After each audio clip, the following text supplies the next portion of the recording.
What's up, everybody? Welcome to the Lost Spot. I'm your host, Sebastian, on the Pantheon Podcast Network. Today's guest is Thomas Tulak. Let's go. Hi, everybody. Oh, no. Oh, boy. Here it comes. The motherfucking Loud Spot. Thomas said, hi, everybody. And I forgot to tell you to play an intro song. I probably should have warned you about that first. As always, I am joined by my two co-hosts, Kyler and Diego. And Sam is in the background pressing all the buttons. Today's guest, there's Sam right there. Today's guest is writer, director, cinematographer, actor, musician, all these different things. Thomas Tulak. I almost said Tulak, but it's Tulak, like two locks on a door, which is what he told me. And you played some movies and some roles. One of them I was very interested. I thought was very interesting was in Steven Spielberg's Hook. You were one of the Lost Boys. Yes, I was the youngest of the Lost Boys. Yeah, I was the one that spit out the candle and said "Good night, Neverland." Oh, Is that something that I guess people from like that point forward know you from as being the youngest Lost Boy? And do you tell people about that? Like, oh yeah, that's cool. Oh, I don't know. People know me from that. I don't tell anybody, but people know. There's even a band called Good Night Neverland from that. So like people just know. People find out, and that seems to be the one thing that sticks out. So so let's see. Good Night Neverland. I'm sure there's probably a few other bands related. Like there's a band called Rufio. A punk band. Do bands ever reach out to you? Because you're a musician yourself. We're going to talk about that. But do bands ever reach out to you and be like, hey, would your band like to play with our band if they're like into that kind of Peter Pan thing? No one's reached out to me yet. The only thing that ever happened was one of the other Lost Boys, Isaiah, who played Pockets, the one that said which I forget what. But anyways, he tried to do a project with me a while back, but he lives on the other side of the country, so it didn't really work. Has there been any talk of all the Lost Boys getting together and doing like adult Lost Boys? they should. Bangarang. Now, I guess because the whole thing is Lost Boys aren't supposed to get old, right? Aren't they supposed to stay young?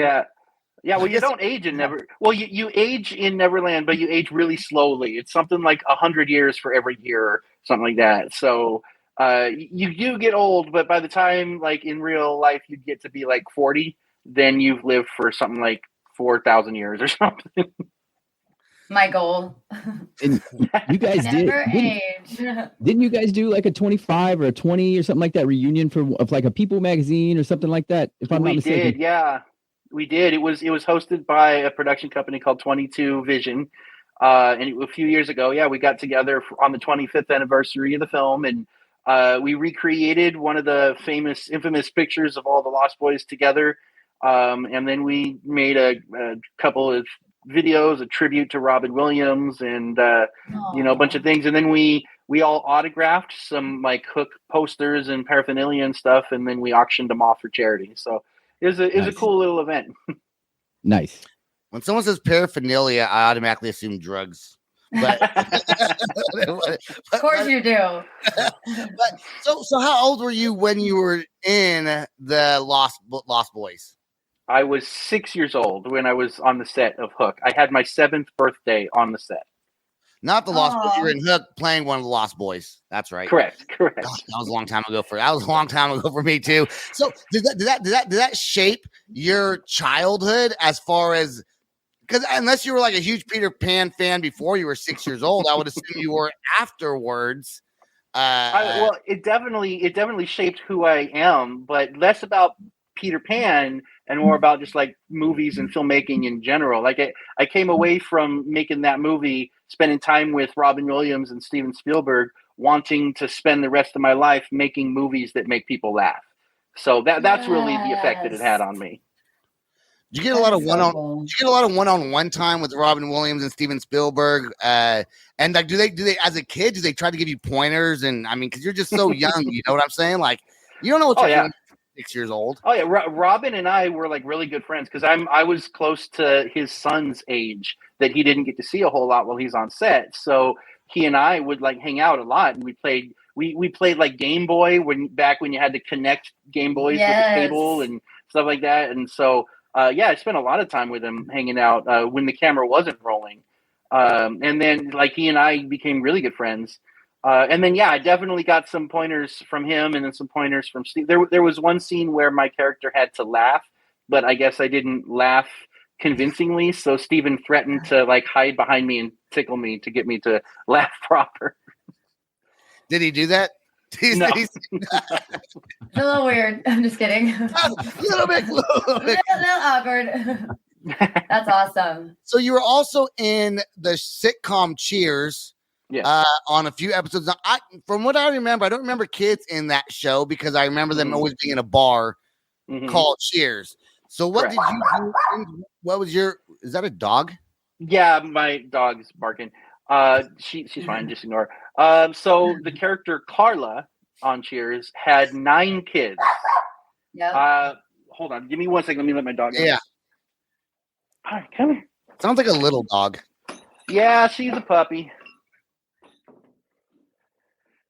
Yeah, she's Sounds a little like one. a little dog. What the? Yeah, I didn't expect to fall in love with a poodle, but I did. I adopted her. I had a foster poodle. What's your She's the poodle's most name? adorable. Her name is Maddie, short for Maddie. Mine was Buffy, and she was like this. Is she white? Yes, she's white. Oh, And she's they're 3 mean. years old, and they are smartest. I know why Diego's laughing under there. Why? Why? What did I do? Nothing. Did I do it? When you go back and watch, you'll probably see why. What did I do? Nothing. You're the best. You are the best. You did nothing. Okay, so let's go back to Cheers. Carla, wasn't that Frasier's like girlfriend in the show or something like that? No. She had she didn't have a husband. Frasier's girlfriend was Lilith. Carla was just the waitress of the bar. Yes, and she had 9 kids, and I was one of the kids, and it was the kind of thing where she, couldn't always find daycare or babysitter or something, so her kids would often just come to the bar rather than being home alone, and so I was in 4 episodes, but they cut all of my scenes out of one of them, so I'm only credited for 3. That's kind of fucked up, man. Yeah, that's okay. They probably still. So your parents get paid for these things, right? Or do you get paid and they put it in like some sort of special bank account for when you turn 18? Yeah. It was put into a bank account with like a trust kind of thing, so that the money's there that I can't touch till I turn 18. Exactly. So your parents couldn't make any money off of it. I would take a cut. I would take a cut. I did that. I drove you there. Give me gas money. So was acting, I guess, you were involved. I don't know how children get involved in acting. Were you found by someone, or were you like part of an agency that promoted? That in the early 90s, it was a very different world than it is now. So back then, it was something that I had wanted. I pushed my parents into doing it, and they didn't want to, and I just kept pushing until finally they gave in and helped me do it. And we found a local talent manager agency that was having open audition, and I went in, and I was one of auditioned for representation, and then of that 500, I was one of 2 that they took on as clients, which I don't think anything like that really happens anymore. The industry was a very different thing back then in the early 90s. So, but yeah, it was me pushing the whole time and just, open audition kind of thing. That's pretty cool, man. I almost did a peanut butter commercial one time that we wound up not getting the role for, but I always thought it'd be cool to be a child actor. I'd probably suck at acting though. So when you go, do you do a lot of conventions like pop cons? Sam's in the background shaking his head yes when I said that I was gonna say yes too. I was like, yep. You know what? I brought this whole team together, and all they do is make fun of me constantly. I got faith in you. I think you'd have been a great peanut butter commercial kids. Yeah, just give him a spoonful and watch him like a dog just lick at it. That'd be great. Now, and I was gonna bring up conventions. That's what I was gonna bring up. Okay. So did you do pop conventions, things like that? I did one. I was invited a few years back to the San Francisco Comic-Con to do a Q&A panel. And so it was fun. I did 2 panels there, Q&A, and maybe 15 or 20 people came to each panel. And so I kind of just felt like it's not really my kind of scene. So, but I was invited to do it because I had a short film that I had directed that was playing in their festival. And so they invited me to come and do a Q&A. So that was the one time I've ever done it. And I might do it if I was invited back, but it's not something that I'm going to actively be seeking out. So. Right on. And so that's okay. I'm going to Comic-Con. I want to dress up. That's my goal. I want to wear one of those, like, I know. I'm going. What are you gonna wear? What are you gonna wear? Go ahead, Diego. Go ahead. She's gonna dress up as a poodle. Whatever. No, I want to be one of those crazy, like, sexy, like, whatever, where they walk around and yeah. I don't even know what they are, but I'll find out. That's a shot girl. A shot girl? No. You know she's gonna character. Yeah, she's gonna character. She wants to dress up as Princess Leia and everyone else as stormtroopers and all that stuff. No, that's what you want. No, that's what you want. I'm gonna be something in cheetah print. I don't know, whatever it is, cheetah print. Did you see Princess Leia in her outfit? You know you're gonna dress up like that. That's what every girl's dream is. At Comic-Con. I am not. I am gonna be in cheetah. Whatever character is in cheetah. Matt, angry face.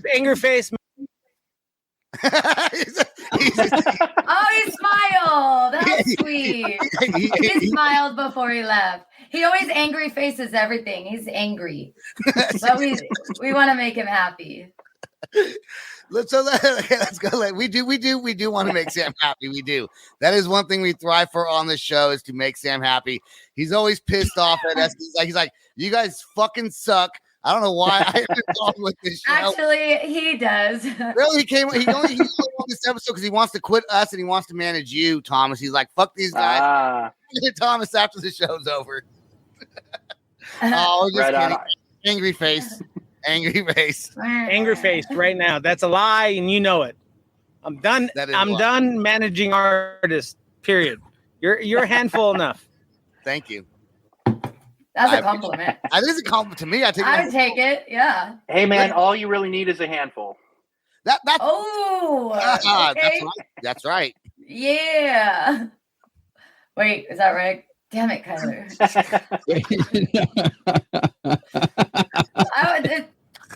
We were talking about his chocolate balls, the Pharaoh. Whoa! How did this get all X-rated? Jesus. Maybe I shouldn't. It's Sprite, okay. She was talking about chocolate balls. Her and Diego, actually, on a post I made. All right, I do want to go in. I'm trying to get into his directing. He's all wow. And I keep on getting that sidetracked over here. So you are a director now, and you're doing some movies. You have a new movie coming out. I'm gonna try to say it, okay? THÆRF. It's pronounced THÆRF. THÆRF. It's called THÆRF. It's called THÆRF. And you have a trailer that it's on YouTube, but it's also on was it seedandspark.com or something like that? Yeah. Yeah. So Seed and Spark. Okay, I'm gonna play the trailer, and then I want to know a little bit about the movie, and let's talk about what Seed and Spark is and what they do for, I guess it's for directors or I don't know what I'm trying to say. Let's play the clip, and then I'll figure it out. Here's the clip right here. Right here. Take a break. All right, take a break. I'm taking a break. Take a break.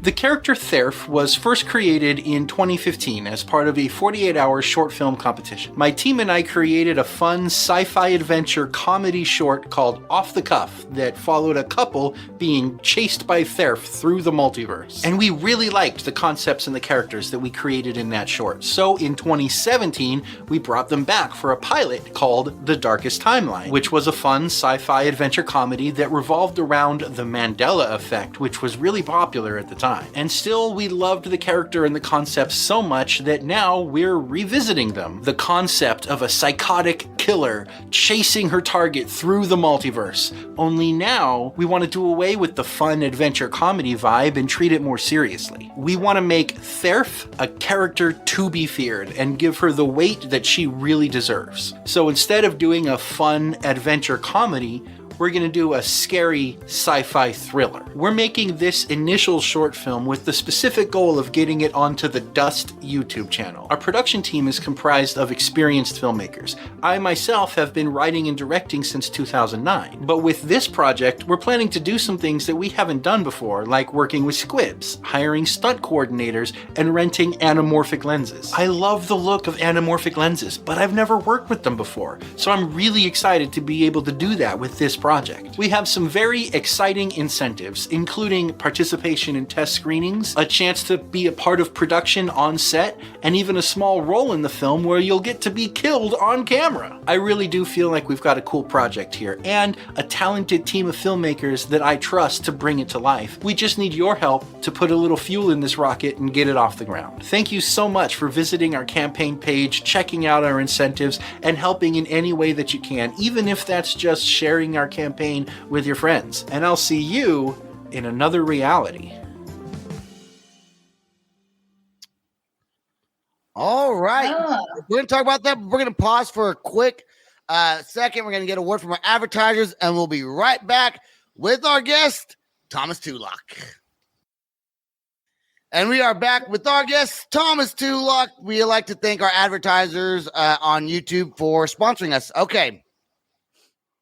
So yeah, like first, was she on the side of the Golden Gate? Was that what that shot was?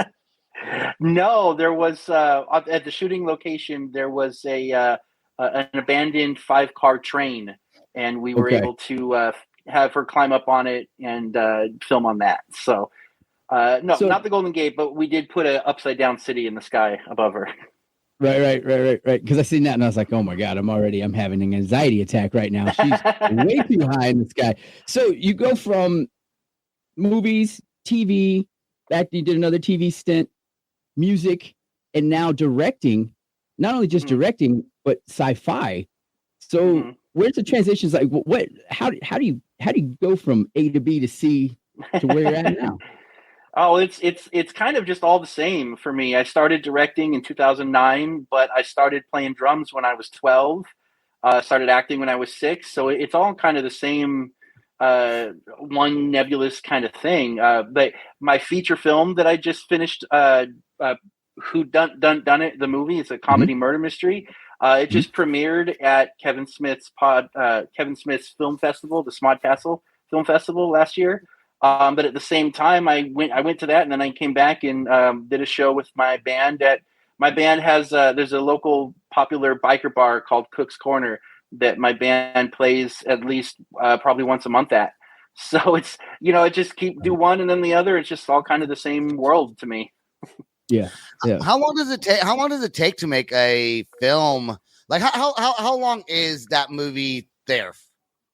THÄRF, yes. Okay. THÄRF goes into production in June. And this one is only going to be about 25 minutes short film. Okay. So that one's probably going to take about 5 days to film. But my feature, which is a full length 90-minute feature, that took about 2 months to film and then about 6 months in post-production. So how long it takes kind of just depends on how long the thing is. THÄRF is only going to be 25 minutes. But THÄRF is a proof of concept short that will lead to a feature a little bit down the line. Why did you want to get rid of the comedy aspect in your sci-fi and just go with an actual sci-fi? Like, is there any comedy at all? Or did you cut it all completely out? There's moments of levity because it can't all be scary. Then because if it is, then nothing's scary. So there's still moments of levity. There'll always be moments of levity, in everything that I do because I'm a comedian at heart. So, but it kind of just felt like the character and the world that we created. There was so much more potential to create this kind of thrilling, scary experience. And so I just. It felt like to me like it just leaned better because the last iteration of it we utilized we played off the Mandela effect and the Berenstain Bears and all of that, and when I went back to that idea and revisiting that whole Berenstain thing, it just kind of felt like that was a product of a time that is no longer. The world has changed. We're in a different place, society collectively and all that. So it just felt like it was time for the character and the world to kind of mature a little bit. And so now we're doing, something that is a little bit more serious tone. Let's go back. Because I would do sci-fi just so I can dress up in some hot ass different world outfit, right? There you You're go. Gonna be somebody else. I see why you did it. Yeah, for sure. Yeah. To get the girls all to dress hot, because girls are typically do dress hot in sci-fi films, don't they? Do they not? No, amazing. They got big old butts all the time. I take that to my butt doctor when I get mine done. It's sci-fi. There you go. Let's go back to the Mandela effect thing. Is that something that you believe in? Because I've actually done a podcast just on the Mandela effect a while back. Is that something that you follow? Is that that you pay attention to? Because that's crazy. Caller, do you know what the Mandela effect is? No. I'm not gonna fake it. Oh my God, look at that look. I feel like I do, and you're gonna ask me, and I'm gonna say it wrong, so I'm just gonna go no. Diego, you know what the Mandela effect is? Okay, yeah, absolutely, absolutely, and it pisses me off and it aggravates me, and I just walk away from it because I'm like, I know what I know. I remember what I've seen. The Monopoly man has always had a monocle, and you can't tell me the difference. Yeah, okay, I'm with you. I didn't know I'm it with was. you. Yep. Yeah. Okay, so you do know what it is, Kyle. Okay, so Mandela effect pretty much is when you remember something or a group of people remember something as a specific way, and that way is not the same thing like the Berenstain Bears. We all remember it as the Berenstain Bears, and not the Berenstain Bears. So tell us a little bit about it, Thomas, that, I don't know, you follow it, I guess you pay attention to it. What's some of your favorite Mandela effects, if you will? Oh, man, I really did. For a while there, I did a lot of research into it, followed a lot, because I wrote, a whole series. It was going to be a show based around the idea that whichever one Bernstein or Berenstain that you remember, that's the world, the universe that you're from. And now we're together in this universe, and then there's a war between the two universes. And so I did a whole thing on it. But I think my favorite is probably one that actually involves myself. So I had a line in Hook where I say, "You're doing it" to Peter Pan, but everyone quotes it as "You're doing it, Peter." I didn't say "You're doing it, Peter." Oh my gosh, I said "You're doing it." Yeah. It's my childhood. Yep. Yeah, it's mine too. It was. He lived it. So you do you remember saying what's actually said, or does everybody remember it incorrectly then? I don't know where or how it came from, but whenever it's quoted or referenced, or whenever anyone talks about it, they say "You're doing it, Peter." But I didn't say that. I said "You're doing it." That's all that was said. So how that came, it's just like Darth Vader didn't say, "Luke, I'm your father." He says, "No, I'm your father." Like, people just remember the line wrong. And Forrest Gump is there's one in Forrest Gump, I don't remember which one. There's a saying in Forrest Gump though that his mama always said life is like a box of chocolates, and it's not what he says. Life is, I don't know, there's some shit like that. I don't fucking know. You tried. I tried. Let's talk about Seed and Spark, and what do they do for, I guess, is it just directors? Do they help promote? Is that how you raise money? What is that? So Seed and Spark is a fundraising platform similar to like Indiegogo or Kickstarter, but the major difference is that with Indiegogo and Kickstarter, you can fund anything. If you're making movies, or if you're making some product, or you've got some invention or whatever it is, you can literally fund anything on there, versus Seed and Spark is only for filmmakers. And so, and they're a smaller company, so they can actually take the time to work with you to, mold your campaign and help you learn how to campaign. And they actually had to review and approve my campaign before I was able to launch it, because they're full of experienced fundraisers who are, applying years of knowledge into helping you succeed. And because they are specific only to filmmakers, they're able to cater their services and how they work to meet the needs of the filmmaker, versus like the Indiegogo or Kickstarter that's more of a one-size-fits-all kind of vibe. So that's what we're doing now, is we're raising funds for production for THÆRF on Seed and Spark. And I chose that platform because I am a really big fan of the creator of the platform. And I like a lot of the things that she has to say about, getting outside of your own kind of world in your own head and thinking about the experience from the user and, the people who would potentially promote and invest and, contribute to your campaign, thinking about it from their point of view. Because a lot of people come at it like from their own point of view, and that's great, but it's really when you think about someone else's point of view that you can actually, set yourself up for success. So I really like this platform. I want to share your page on here while we're talking about it. And there it is. So your goal is to raise, you have 29 days, 1 hour left from this moment. By the time this airs, it'll be a couple days less than that.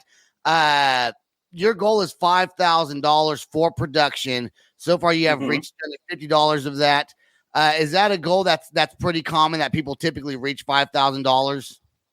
I see a lot of people on this platform reaching for that neighborhood under 10,000, but I've also seen a lot of people reaching much higher on this platform. I've seen some people reaching 50,000, 100,000. It depends on the need of their production and, their reach and, how far they plan to go with it. So I've seen run the gamut. Hold on, I just screwed that up. There we go. Okay. I wasn't mad. Go ahead. I was like, ooh, good lighting. Okay, here we go. There's Kyler all by herself there. Yes. That's what I was trying to do. Okay. So you can see all of us on here. And then we have your mission statement, things like that on. So if anyone that's watching this, you want to go support, what's a typical donation? Like $10, $20? The $25 donation is probably the most common. And for that, you'll get a thank you will be in the credits, and I'm going to we got a character in the film who can see through the multiverse, and so when you donate to that level, this character is going to look through the multiverse to find an alternate version of you somewhere out there and share what he finds. So we call it the Live Your Best Life incentive. That is, we'll see what we can find. Yeah, that's really neat. I'm looking forward to watching it. Is there anything else that you want to say before we get out of here? To you, Thomas, or Diego, Kyler, anything else you want to ask before we end the show? Bangarang, Rufio. Okay. Life. Thomas, nothing? All right. Bangarang. All right, there we go. That's all the time that we got. I'd like to thank my co-hosts, Kyler and Diego from the Asylum Radio Network. Make sure to check out that online radio station. Super freaking cool. I also want to thank my producer, Sam, who is always disappointed us, but also loves us a lot. So thank you, Sam. And Thomas Tulak for coming on, sharing all your stories with us. And I want to go back and rewatch Hook and some of these other things. I actually want to go back and rewatch Cheers. I think it's on one of these apps I have, has to have Cheers playing on it. Yeah, I think it's on Netflix. Okay. It's on Netflix. Yeah, it is. I'm gonna go in there. I'm gonna look up your IMDb. I'm sure it'll tell me exactly what episodes you were on. I'm like, I talked to that guy right there. You want my autograph? I talked to that dude. And we also want to thank everyone. Stay put. Yeah, stay put. Hold on. This guy is scared. Rock on and much love. This is the Loud Spot outro by Nothing Short of Tragic. Is this all talk with no action? No. Is this my thoughts with distraction? No. Is this what I bought that's in fashion? Or is this the loud spot with Sebastian? Yes. Does nothing short of tragic have us back again? Yes. Does everything that's good really have to end? Yes. A pimp host has to pimp show, so to get more episodes, make an order, this is over.